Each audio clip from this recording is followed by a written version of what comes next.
வணக்கம் மக்களே, நாம இந்த ஆரோக்கியமான பதிவில் கோதுமையில் நிறைந்திருக்கக்கூடிய மருத்துவ நன்மைகளை பற்றி பார்க்க போகிறோம். கோதுமை தானியம் அனைத்து வகையான விட்டமின் பி சத்துக்கள் நிறைந்திருக்கக்கூடிய ஒரு ஆரோக்கியமான உணவாக இருக்குது. இதில் இருக்கக்கூடிய தயாமின், நியாசின், ரிஃபோஃப்ளோவின் போன்ற விட்டமின் பி சத்துக்கள் உடலினுடைய மெட்டபாலிசத்தை இன்க்ரீஸ் பண்ணுறதுக்கு ஹெல்ப் பண்ணுது. அதாவது வளர்ச்சிதை மாற்றத்தை அதிகரிக்கிறதுக்கு உதவிகரமாக இருக்குது. விட்டமின் சத்தினுடைய மற்றொரு வகையான ஃபோலிக் ஆசிட் நமக்கு ரத்தத்தில் உடலில் பார்த்தோம்னா ரத்தத்தில் சிகப்பு அணுக்களை அதிகரிக்க செய்யுது. ஸோ வளரக்கூடிய குழந்தைகள் ஆரம்பித்து இளைஞர்கள் ஆரம்பித்து முதியவர்கள் வரைக்குமே நமக்கு நிறைய பிரச்சனைகள் ஏற்படும். அந்த பிரச்சனைகள்லாம் கியூர் பண்ணுறதுக்கு எந்தெந்த விதத்தில் கோதுமை நமக்கு உதவிகரமாக இருக்குன்றதை தெரிஞ்சுக்குவோம். அதை பற்றி பார்க்குறதுக்கு முன்னாடி இந்த வீடியோவுக்கு மட்டும் ஒரு லைக்கை கொடுத்துட்டு இந்த தகவலை உங்களுக்கு தெரிஞ்சவங்களுக்கும் ஷேர் பண்ணிடுங்க. ஏன்னா இது அவங்களுக்கும் பயனுள்ளதாக இருக்கக்கூடிய ஒரு ஆரோக்கியமான பதிவு தான். இது போன்ற அப்டேட்ஸ்கள் நீங்கள் தொடர்ந்து பார்க்குறதுக்கு நம்மளுடைய ஹெல்த் நியூஸ் தமிழ் சேனலை மறக்காமல் சப்ஸ்கிரைப் பண்ணி வச்சுக்கோங்க. பக்கத்தில் இருக்கக்கூடிய பெல் பட்டனையும் கிளிக் பண்ணி ஆல் அப்படின்ற ஆப்ஷனையும் செட் பண்ணி வச்சுக்கிட்டீங்க அப்படின்னா நான் போடக்கூடிய எல்லா அப்டேட்ஸும் உங்களுக்கு நோட்டிஃபிகேஷன் அடிக்கடி சேரும். சரி வாங்க மக்களே, இப்போ வீடியோக்குள்ளே போயிடலாம். முகப்பொருட்கள் உங்களுக்கு குணப்படுத்தப்பட்டு மீண்டும் வராமல் தடுக்கப்படுவதற்கு நம்ம என்ன பண்ணலாம் அப்படின்னா நம்மளுடைய உணவுகளில் கோதுமையை சேர்த்துக்கலாம். உடலை புத்துணர்ச்சி பெற செய்யக்கூடிய உணவாக கோதுமை இருக்கு. அது போக கோதுமையில் நார்சத்து அதிகம் நிறைந்திருக்கு. இப்படிப்பட்ட நார்சத்து நிறைந்திருக்கக்கூடிய கோதுமையை உணவாக செய்து சாப்பிடும்போது ரத்தத்தில் இருக்கக்கூடிய நச்சுக்கள் அனைத்தும் வெளியேறி உடலை தூய்மைப்படுத்துது. தோலில் இருக்கக்கூடிய நச்சுக்கள் வெளியேறி விடுவதால் முகப்பொருட்கள், கரும்புள்ளிகள் போன்றவை ஏற்படாமல் சருமத்தை அழகாகவும் ஆரோக்கியமாகவும் வைத்திருக்கிறதுக்கு கோதுமை ரொம்ப ரொம்ப ஹெல்ப் பண்ணும். அதனால நம்மளுடைய முகத்தில் இருக்கக்கூடிய அந்த பிளாக் பிம்பிள்ஸ், கரும்புள்ளிகள், பிளாக் சர்க்கிள்ஸ், கண் கருவளையங்கள், பிம்பிள்ஸ், முகப்பொருட்கள், சுருக்கங்கள் எதுவுமே இருக்காது. மின்னக்கூடிய பளபளப்பான மிருதுவான சர்மம் பெறப்படும். ஏன்னா நம்மளுடைய முகத்தில் இருக்கக்கூடிய அந்த டெட் செல்ஸ், இறந்த செல்கள், அழுக்குகள், கிருமிகள் எல்லாமே வெளியேற்றப்படுவதால் நம்மளுடைய சர்மம் பளபளப்பாக நமக்கு இருக்கும். தலைமுடி ஆரோக்கியம் பெறுவதற்கு கோதுமையை எடுத்துக்கலாம். மனிதர்களினுடைய அனைவரினுடைய தலைக்கு பாதுகாப்பையும் முக அழகையும் தருவதில் தலைமுடி முக்கிய பங்கு வகிக்குது. பெரும்பாலானவர்களுக்கு வயதாகக்கூடிய காரணத்தினாலும் உடலில் சத்து குறைபாட்டினாலும் முடி கொட்டுதல், தலைமுடி அடர்த்தி குறைவது போன்ற குறைபாடு ஏற்படும். கோதுமையில் ஜிங்க் சத்து அதிகம் இருக்கு. இந்த ஜிங்க் சத்து தலைமுடிக்கு பலம் தந்து தலைமுடி அடர்த்தியாக வளர்வதற்கு ஹெல்ப் பண்ணும். மேலும் தலைமுடிக்கு ஒரு விதமான பளபளப்பு தன்மையும் கொடுக்கும். ஸோ கோதுமையை நம்மளுடைய உணவுகளை சேர்த்துக்கிட்டோம் அப்படின்னா உள்ளிருந்து தலைமுடி ஆரோக்கியமாக இருக்கும். அடர்த்தியாக கருகருவென்று வளர ஆரம்பிக்கும். முடி கொட்டுதல் போன்ற எந்த விதமான பிரச்சனையுமே நமக்கு இருக்காது. ஸோ அதுக்காக நம்ம என்ன பண்ணலாம் அப்படின்னா நம்மளுடைய உணவுகளில் தலைமுடி ஆரோக்கியமாக பாதுகாத்துக்கிறதுக்கு கோதுமையை எடுத்துக்கொள்ளலாம்.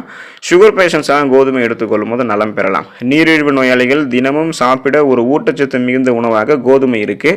கோதுமையில் சர்க்கரை மற்றும் கார்போஹைட்ரேட் சத்து குறைவாக இருக்கு. நார் சத்து ஆனால் அதிகமாக இருக்கு. அப்போ இது நீரிழிவு நோயாளிகள் எளிதில் செரிமானம் செய்யக்கூடிய உணவாக இருக்கு. எளிதில் செரிமானமாகும். இது உங்களோட ரத்தத்தில் குளுக்கோஸினுடைய அளவை சரியான விதத்தில் வைத்திருக்கும். அதாவது பிளட்ல சுகருடைய அளவு நமக்கு கண்ட்ரோலாக வைத்திருக்கும். நாளடைவில் அந்த சுகர் பிரச்சனை விடுபடுவதற்கு, நீரிழிவு வராமல் தடுத்து அந்த நீரிழிவிலிருந்து விலகி இருக்கிறதுக்கெல்லாம் சுகர் பேஷண்ட்ஸ் கோதுமையை தங்களுடைய உணவுகளில் சேர்த்துக்கொள்ளலாம். ஞாபக மறதி உங்களுக்கு நீங்கி போய் மனநலம் ஆரோக்கியமாக இருக்கிறதுக்கு கோதுமை ஹெல்ப் பண்ணும். உடல்நலம் எவ்வளவு முக்கியமோ அந்த அளவுக்கு பார்த்தோம்னா மனநலமும் சிறப்பாக இருக்க வேண்டியது அவசியம். அதனால் நம்ம கோதுமை கொண்டு செய்யப்பட்டிருக்கக்கூடிய உணவுகளை சாப்பிடக்கூடிய நபர்களாக இருந்தோம் அப்படின்னா அதில் இருக்கக்கூடிய விட்டமின் பி, விட்டமின் இ சத்துக்கள் நம்மளுடைய மூளை மற்றும் நரம்பு ஆரோக்கியத்தை மேம்படுத்தி நரம்பு மண்டலத்தையே நமக்கு ஸ்ட்ராங் ஆக்கும். இதன் மூலமாக பார்க்கின்சன், அல்சைமர் போன்ற மரபியல் சார்ந்த ஞாபக மறதி நோய்கள் குணப்படுத்தப்பட்டு மீண்டும் வராமல் தடுக்கப்படும். மனநல குறைபாடுகள் ஏற்படாமல் தடுக்கப்படும். அதனால் நமக்கு அந்த ஞாபக மறதி குன்றக்கூடிய அபாயம் கூட நமக்கு இருக்காது. ஸோ ஓரளவுக்கு தான் அந்த கெப்பாசிட்டி எல்லாம் நமக்கு இருக்கும். ஞாபகம் மறதி எல்லாம் நமக்கு கண்ட்ரோல் பண்ணிக்கலாம். அப்போ நம்மளுடைய கெப்பாசிட்டி நம்ம இன்க்ரீஸ் பண்ணிக்கலாம். எதையும் எளிதில் அணுகக்கூடிய திறன், எதையும் கூர்மையாக கற்றுக்கொள்ளக்கூடிய திறன் எல்லாம் பெற்று ஒரு ஃபாஸ்ட் லேர்னராக சிந்தித்து செயல்பட ஆரம்பிக்கிறதுக்கு, ஞாபக சக்தி மேம்படுவதற்கெல்லாம் கோதுமை ஹெல்ப் பண்ணும். பக்கவாதம் சரியாகுவதற்கு நம்ம கோதுமை எடுத்துக்கலாம். உடலில் நரம்பு மண்டலங்கள் வலு குறைந்திருக்கிறவங்களுக்கு பக்கவாதம் ஏற்படுவதற்கான வாய்ப்புகள் அதிகமாகுது. ஸோ இப்படிப்பட்ட உடல்நிலையை பெற்றவர்கள் நார்சத்தில் இருந்திருக்கக்கூடிய கோதுமை தவிடு கொண்டு செய்யப்பட்டிருக்கக்கூடிய உணவுகளை தினமும் சாப்பிடுவது நல்லது. கோதுமையில் இருக்கக்கூடிய நார்சத்து நரம்பு மண்டலத்தை வலுப்படுத்தி இதயம் மற்றும் மூளைக்கு செல்லக்கூடிய இரத்த குழாய்களில் அடைப்புகள் ஏற்படாமல் பாதுகாத்து பக்கவாதம் ஏற்படாமல் தடுக்குது. பக்கவாதம் ஏற்படக்கூடிய ஆபத்து அதிகம் இருக்கிறவங்க கட்டி பசும் தயிரில் கோதுமை தவிடு கலந்து அதில் ஏதாவது ஒரு பழத்தை சேர்த்து தினமும் காலையில் சாப்பிடுவது நல்லது. இதனால் நரம்புகள் வலுப்பெறும்.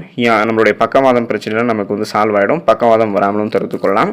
குடல் புற்றுநோய் தீர்வதற்கு கோதுமை நம்மளுடைய உணவுகளை நம்ம சேர்த்துக்கொள்ளலாம். ஏன்னா குடல் புற்றுநோய் ஒரு ஆபத்தான நோய். அதாவது மாமிச உணவுகள் உணவுகள் நான்வெஜ் ஃபுட்ஸ் எல்லாம் அளவுக்கு அதிகமாக எடுத்துக்கிறது, தினமும் சாப்பிட்றதாலையும், நார்சத்து நிறைந்திருக்கக்கூடிய உணவுகளை வந்து குறைவாக சாப்பிட்றதாலையும் நமக்கு வந்து இந்த குடல் புற்றுநோய் வரும். ஸோ அதாவது கோலன் கேன்சர் அப்படின்னு சொல்லக்கூடிய குடல் புற்றுநோய் ஏற்படும். கோதுமை நம்மளுடைய உணவுகளை சேர்த்துக்கொள்ளும் போது வயிறு, குடல் போன்றவற்றில் சேர்ந்திருக்கக்கூடிய ஆபத்தான நச்சுக்களை வெளியேற்றப்பட்டு அதில் இருக்கக்கூடிய அதிக நார்சத்து ஆபத்தான குடல் தொற்று ஏற்படாமல் பாதுகாக்கும். தினமும் குறைந்தபட்சம் 20லிருந்து 25 கிராம் வரைக்கும் நார்சத்து அதிகம் இருக்கக்கூடிய கோதுமை உணவுகளை சாப்பிடணும் அப்படின்றத மருத்துவ நிபுணர்கள் வந்து பரிந்துரைக்கிறாங்க. அப்போ நம்ம சாப்பிட்டோம்னா குடல் புற்றுநோயெல்லாம் நீக்கப்படும். சீரற்ற குடல் இயக்கம், கடுமையான மலச்சிக்கல் பிரச்சனைலாம் இருக்காது. கோதுமை நமக்கு நிறைய ஊட்டச்சத்து தரக்கூடிய உணவு அப்படின்றதால அதை அளவோடு தொடர்ந்து எடுத்துக்கொண்டு வளமோடு வாழுங்க. அடுத்த ஆரோக்கியமான பதிவில் மறக்காமல் சந்திப்போம். நன்றி மக்களே.